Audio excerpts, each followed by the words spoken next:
Pessoas que menstruam é uma categoria derivada de uma função biológica. Homem e mulher não. O score de risco de Framingham, desenvolvido a partir do estudo longitudinal iniciado em 1948 em Massachusetts, foi uma das ferramentas mais amplamente utilizadas para estimar o risco cardiovascular individual em contextos clínicos. O modelo incorpora variáveis como idade, pressão arterial sistólica, níveis de colesterol total e HDL, tabagismo, diabetes mellitus e sexo. A inclusão do sexo como variável preditora reflete a observação epidemiológica de diferenças na incidência, na idade de manifestação e na mortalidade por doenças cardiovasculares, padrões que têm sido documentados ao longo de 7 décadas de pesquisa. Contudo, a operacionalização da variável sexo como estritamente binária no modelo de Framingham suscita questões metodológicas e epistemológicas que merecem explicitação. Quando o score atribui um coeficiente distinto ao sexo masculino versus sexo feminino, a qual entidade biosocial essa categorização se refere precisamente? Trata-se do cromossomo Y, dos níveis de esteroides sexuais, da distribuição de gordura corporal, da atividade do eixo hipotálamo-hipófise-adrenal, ou de comportamentos estruturados por construções de gênero, como busca por cuidados preventivos e adesão terapêutica? Qual dessas variáveis está promovendo o risco que foi aferido? Todas elas? Em que proporção? Sexo não é uma categoria discreta, binária e evidente. Se você acha óbvia essa divisão, não está enxergando o esforço descomunal das instituições em preservar essa estabilidade. O que é demarcado como normal torna a única existência possível aquela que sirva ao sistema, reproduzindo mão de obra e herdeiros dos meios de produção.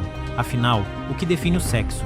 Estamos afirmando, através de dados científicos prospectivos de décadas, o que eles não são capazes de dizer, que ter o cromossomo Y resulta em produção hormonal idêntica ou proporcional, e também em hábitos e comportamentos em relação à alimentação, exercícios, nível de estresse tão homogêneos que fatores externos não são capazes de fazer esse risco se sobrepor ao de quem... Ciência é conhecimento obtido através de método, hipótese, levantamento de dados e interpretação imparcial dos resultados. Isso é possível? O que dá suporte à interpretação dos dados, se não a régua de quem os lê? Como se calcula o risco cardiovascular de uma pessoa que tem o cromossomo Y, mas não os receptores em que a testosterona age? E naquelas que, por uso de anticoncepcionais de longa duração, ficam boa parte do menacme com os níveis de estradiol mais baixos e de progesterona estáveis? Mas se o anticoncepcional tinha etinil e estradiol, e nas pessoas trans que usaram hormônios exógenos, como estimar, em que proporção de tempo?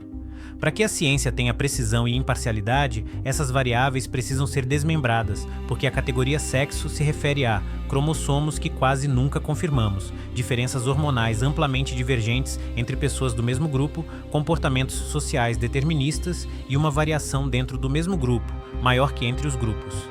Por exemplo, há pessoas designadas do sexo feminino ao nascer, com 2 cromossomos X, outras com 3, algumas com um só. Ou com X frágil e insuficiência ovariana prematura, outras com ovários policísticos e hirsutismo. Como dizer que todas terão o mesmo impacto no risco cardiovascular por serem mulheres? E é por isso que, ao falar de biologia, precisamos falar de biologia. Pessoas que menstruam é uma categoria derivada de uma função biológica. Homem e mulher não. Mulher biológica é um conceito difícil de se apoiar na realidade, senão com uma roupagem de ignorância e negacionismo. E todas elas vivem as vulnerabilidades de ser mulher.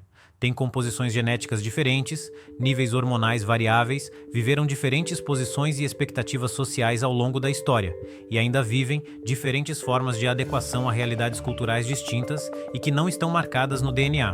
E digo isso não para negar que a composição cromossômica, ou a vulva, ou ser designada do sexo feminino ao nascer, determinam historicamente vulnerabilidades específicas. Mas existem pessoas que sofrem misoginia e machismo, com todas essas possibilidades de estruturação biológica do sexo.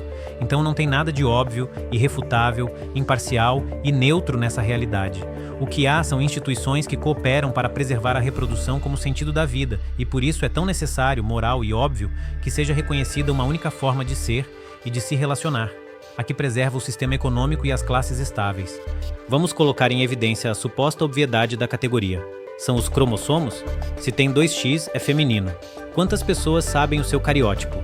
Lembro com muita clareza de um atendimento no ambulatório do maior hospital da América Latina, em que uma mulher, adulta, teve um resultado XY, e com insensibilidade completa aos androgênios, a discussão passava por se deveríamos contar a ele, pois provocaria uma grande confusão. do maior hospital da América Latina, provocaria uma grande confusão. Uma a cada 2.500 pessoas, cerca de 16 mil pessoas no Brasil, foram designadas do sexo feminino ao nascer e posteriormente se descobriram com um único X. Essas pessoas também já nasceram mulher devido ao aspecto genital, e as que têm de fato 2 cromossomos X, mas nascem com variações no fenótipo, pelo desenvolvimento do seio urogenital ou por uma produção de hormônios mais pronunciada na suprarrenal. Até 2021, não era possível obter registro civil, sem que o médico definisse, baseado em critérios com neutralidade e evidência científica nulas, por uma das 2 opções. Pessoas intersexo eram invisibilizadas, ou pior, mutiladas diante do desespero pela normalidade funcional e útil à moral do capitalismo. Por essa urgência social, descrita inclusive na resolução do Conselho Federal de Medicina, eu também vi, naquele mesmo hospital, cirurgias para a construção de neovagina. E não eram pessoas trans que assim o queriam. Eram crianças, levadas por essa binaridade imprescindível. Qual a necessidade de instituir cirurgicamente uma vagina aos 7 anos de idade? E enquanto isso, pessoas transfemininas enfrentam obstáculos físicos, burocráticos e morais. E vamos acordar. Os machões que bradaram impedindo mulheres de entrar no banheiro feminino não vieram... Senhora, poderia me mostrar seu cariótipo? Mulheres cis também sofrem a transfobia que disseminam. Ou para assediar no transporte público, para tentar silenciar nos espaços de debate político, a violência política de gênero age contra a presença feminina. E nesse lugar, mulheres trans têm sido vítimas da misoginia. As técnicas de reprodução assistida hoje permitem a avaliação genética do embrião. 5 dias após a fecundação, ainda em laboratório, uma amostra de células é utilizada para estimar o número e a distribuição dos cromossomos, incluindo X e Y. A partir dessa informação, inferimos algumas características físicas, aparência genital e, principalmente, um papel social, comportamentos, preferências, divisão social do trabalho, um arcabouço de predestinações que definem sua história de vida. E quando pacientes perguntam se podem escolher o sexo daquele embrião, eu devolvo. Ainda pode se dividir, se tornar 2, com cromossomos iguais ou não. Não é ético decidir pelo direito de nascer a partir da hierarquização de características físicas. Ah, doutor, mas não é uma característica física. Ah, não? Então pensa bem. O que é que você acha que pode escolher com essa informação? A fantasia que a gente chama de realidade biológica evidente vai além. No chá de revelação, depois, o que se comemora é o sexo. Bastiões da língua portuguesa vão dizer que a linguagem neutra afeta a integridade do idioma, porque de certo para eles a integridade das pessoas pouco importa.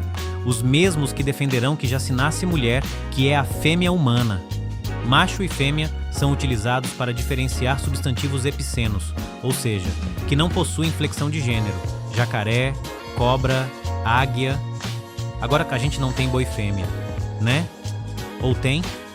Nem leoa macho, assim como substantivos que se referem a pessoas, ídolo, vítima, chamados sobrecomuns. Um filósofo contemporâneo achou que era grande o mousse que ele fez no Congresso Nacional ao afirmar categoricamente: só é mulher aquela que engravida. 16% das mulheres, 1 a cada 6, não conseguem engravidar, por questões funcionais da ovulação, obstrução das tubas, questões do útero, inclusive a ausência dele, condições psicológicas também, e até questões relacionadas aos cromossomos.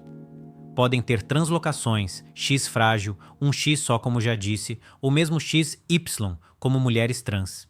E todas elas são mulheres. Sofrem com as mesmas condições de trabalho, salário, mansplaining, assédio e subrepresentação nos espaços decisórios.